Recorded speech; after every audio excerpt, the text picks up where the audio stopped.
Welcome to red TV. నేను మీ Teja.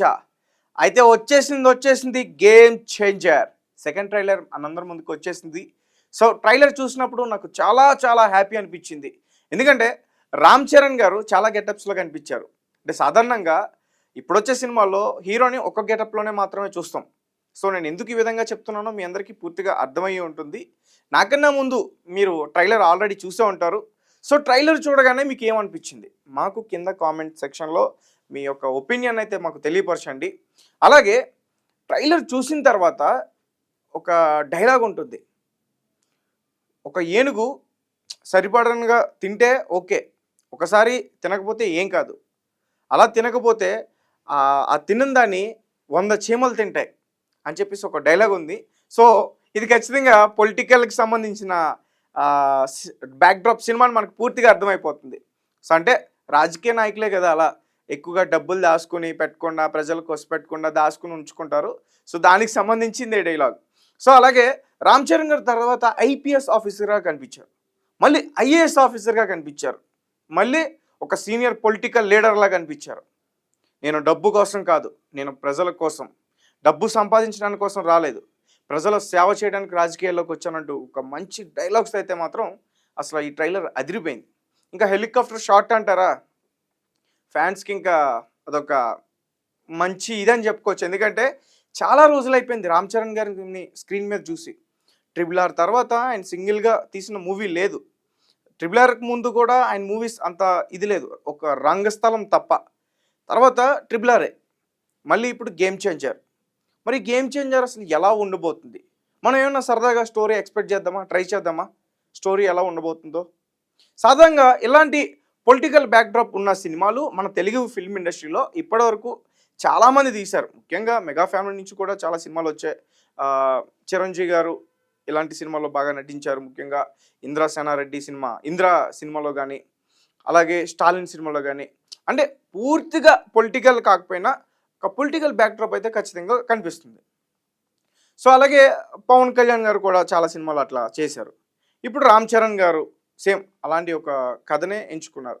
So నిజం చెప్పాలంటే ఇలాంటి కథలను ఎంచుకోవడం ఒక స్టంట్ అని చెప్పాలి. ఎందుకంటే ప్రజెంట్ ఇప్పుడు మన మూవీ ప్రేక్షకులు ఎలా ఉన్నారంటే, మా హీరో ఫైట్లు ఎదరగొట్టాలి, మా హీరో అసలు ఆ షిప్పుల మీద నుంచి దూకి సముద్రంలో ఈత కొట్టి అసలు సొరసేపని చంపేసి అట్లా ఇలాంటి ఎక్కువగా హై లెవెల్ రేంజెస్ ఎక్స్పెక్ట్ చేస్తారు. ఫైట్లు ఎదిరిపోవాలి, సాంగ్లు స్టంట్లు ఎట్లా ఉండాలని. కానీ సో ఇప్పుడు రామ్ చరణ్ గారు ఏదైతే కథ ఎంచుకున్నారో ఒక బలమైన కథ, ఒక బాధ్యత కలిగి ఉన్న కథ. ఎందుకంటే మనం ఆల్రెడీ చూస్తున్నాం ఇలాంటి కథలో వచ్చి అంత ఆకట్టుకోలేకపోతున్నాయి. బహుశా శంకర్ గారు మరి రామ్ చరణ్ గారిని ఎలా ఇంప్రెస్ చేశారో నాకైతే అర్థం కాలేదు. కానీ రామ్ చరణ్ గారు ఇందులో డ్యూయల్ క్యారెక్టర్లో కనిపిస్తున్నారంటూ ఒక ప్రీ రిలీజ్ ఈవెంట్లో చెప్పారంటూ కూడా చెప్తున్నారు. అది ఎంతవరకు నిజం అనేది అయితే మాత్రం నాకు తెలీదు. బట్ ఈ ట్రైలర్ చూసిన తర్వాత నాకు ఒకటి అనిపిస్తుంది ఏంటంటే, రామ్ చరణ్ ఒక్కరు కాదు ముగ్గురని. ఎందుకంటే రామ్ చరణ్ గారు ఒక పొలిటికల్ లీడర్గా కనిపిస్తారు, రామ్ చరణ్ గారు ఒక ఐపీఎస్ ఆఫీసర్లా కనిపిస్తారు, at the same time IPS IAS అలా కూడా కనిపిస్తారు. అండ్ మళ్ళీ ఒక కాలేజ్ స్టూడెంట్లా కనిపిస్తూ ఉంటారు. సో అంటే రామ్ చరణ్ ఇప్పుడు పొలిటికల్ లీడర్ రామ్ చరణ్ గారి కొడుకులు ఇద్దరా, ఒకరు ఐపీఎస్ ఆఫీసరు, ఇంకొకరు చదువుకుంటున్నారా? సో ఇందులో రామ్ చరణ్ గారు చెప్పులు పట్టుకుని ఏడుస్తూ ఉంటారు. అంటే అప్పుడు తండ్రి క్యారెక్టర్ని చంపేశారా? తండ్రి క్యారెక్టర్ని చంపేసిన తర్వాత ఐపీఎస్ ట్రై చేస్తుంటే అతను ఏం చేయలేకపోయాడా? చివరికి చిన్న కొడుకు వచ్చి మొత్తం చూసుకుని అయితే అన్యాయం జరిగిందో దాన్ని ఎదిరించి వాళ్ళ ఫ్యామిలీకి న్యాయం చేశాడా, ప్రజలకు న్యాయం చేశాడా? సో ఇలా చాలా హై లెవెల్ ఎక్స్పెక్టేషన్స్ అయితే ఉన్నాయి.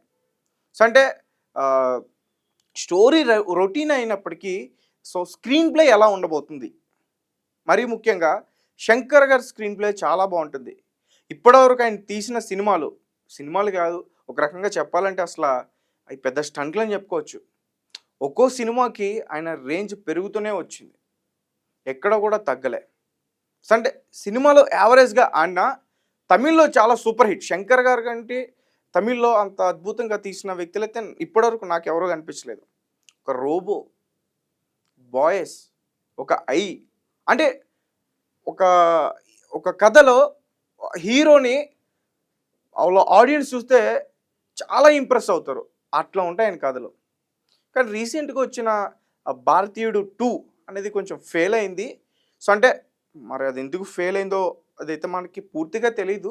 బట్ దానికి సంబంధించి కొన్ని వివాదాలు కూడా బయట జరిగాయి. బహుశా అందుకోసమే అది ఫెయిల్ అయింది అనుకున్నా. 'శంకర్' గారి మార్క్ అయితే నాకు ఎక్కడ కనిపించలే. మరి 'గేమ్ చేంజర్‌లో' 'శంకర్' గారి మార్క్ ఎలా ఉండబోతుంది? పైగా 'దిల్ రాజు' గారు ప్రొడ్యూసర్. ఆయన అసలే కథలో అసలు ఆచితూచి వ్యవహరిస్తారాయన. ఎట్టి పరిస్థితుల్లో కూడా అంటే ఫెయిల్ అయ్యే సబ్జెక్ట్‌ని 'దిల్ రాజు' గారు అంత ఈజీగా ఒప్పుకోరు. 'రామ్ చరణ్' గారైతే ఏ క్యారెక్టర్ ఇచ్చినా ఆయన పూర్తిగా న్యాయం చేస్తారు. రంగస్థలంలో మనం చూసాం. ఆయన ఆయన క్యారెక్టర్‌కి ఎంత న్యాయం చేశారో, ఎంత బాగా నటించారో. మనం అప్పుడు అందరం కూడా ఎక్స్‌పెక్ట్ చేసాం 'రామ్ చరణ్' గారికి నేషనల్ అవార్డ్ వస్తదని. ఇప్పుడు రాలేదు. సో, అంటే ఈ సినిమాకి ఖచ్చితంగా వస్తుందని సుకుమార్ గారే చెప్పారు. రీసెంట్‌గా ఒక ఈవెంట్ ఫంక్షన్‌లో డైరెక్ట్‌గా సుకుమార్ గారే అన్నారు. ఈసారి 'రామ్ చరణ్' గారికి పక్కా national award. So, national award వచ్చే రేంజ్‌లో ఆయన క్యారెక్టర్ డిజైన్ చేశారంటే నాకైతే ఒక హైప్ క్రియేట్ అవుతుంది అనిపిస్తుంది. ఎందుకంటే అదే మళ్ళీ మళ్ళీ చెప్తున్నా, తండ్రి పాత్ర, కొడుకు పాత్ర. సో, అంటే సాధారణంగా ఇలాంటి క్యారెక్టర్స్ పాత రోజుల్లో చిరంజీవి గారి దగ్గర చూసాం. మన అన్నదమ్ముల క్యారెక్టర్లు కానీ, తండ్రి కొడుకుల పాత్రలు కానీ ఎక్కువగా. అండ్ 'రామ్ చరణ్' గారు ఇంతకుముందు కూడా డ్యూయల్ రోల్స్ చాలా వరకు చేశారు. 'నాయక్' అనే ఒక సినిమా చేస్తారు. అది కూడా చాలా అద్భుతంగా మంచి పేరైతే వచ్చింది దానికి కూడా. దాని తర్వాత మళ్ళీ 'గేమ్ చేంజర్'. అసలు ఇందులో గేమ్ ఆడేది ఎవరు? చేంజ్ చేసేది ఎవరు? మనకి ఇందులో మొత్తం పూర్తిగా తెలియాల్సిందైతే ఉంది. అలాగే ఇంకా మనందరికీ బాగా తెలుసు 'ఖుషి' డైరెక్టర్. అండ్ ఇందులో ఇంకొక చాలా ముఖ్యమైన పాత్ర రీసెంట్‌గా మన తెలుగు ప్రేక్షకులకి బాగా దగ్గరవుతున్నారు. డైలాగ్స్‌తో అదరగొడుతున్నారు, బెదరగొడుతున్నారు. ఆయన ఎవరో కాదు, ఎస్‌జే సూర్య. ఇందులో విలన్ క్యారెక్టర్ చేస్తున్నారు. మనకి ట్రైలర్‌లో కూడా పూర్తిగా అనిపించింది. అండ్ ఇంకో ముఖ్యమైన విషయం ఏంటంటే ఇందులో ఆయన ముఖ్యమంత్రి, సీఎం. సో, అంటే ఆయనకి చాలా పవర్స్ ఉంటాయి. సో, అతనికి అన్ని పవర్స్ ఉంటాయి కాబట్టి ఇప్పుడు ఒక పొలిటికల్ లీడర్‌ని పోటీ చేయాలనుకున్న పొలిటికల్ లీడర్‌ని ఆయన ఎలా ఇబ్బంది పెట్టాడు? వాళ్ళ ఫ్యామిలీని అసలు ఏం చేశాడాయన? వాళ్ళ కొడుకుల్ని ఏ విధంగా రెచ్చగొట్టాడు? ఎటువంటి అన్యాయం చేశాడు ఆళ్ళకి? సో, ఇదంతా కూడా మనం చూడొచ్చు. సో, అంటే మొత్తానికి ఈ సినిమా సూపర్ డూపర్ హిట్ అవుతుంది అని నాకైతే అనిపిస్తుంది. సో, చూద్దాం. ఈ January 10 వరకు కూడా వెయిట్ చేద్దాం. మరి ఆ రోజు రెస్పాన్స్ ఎలా ఉండబోతుంది?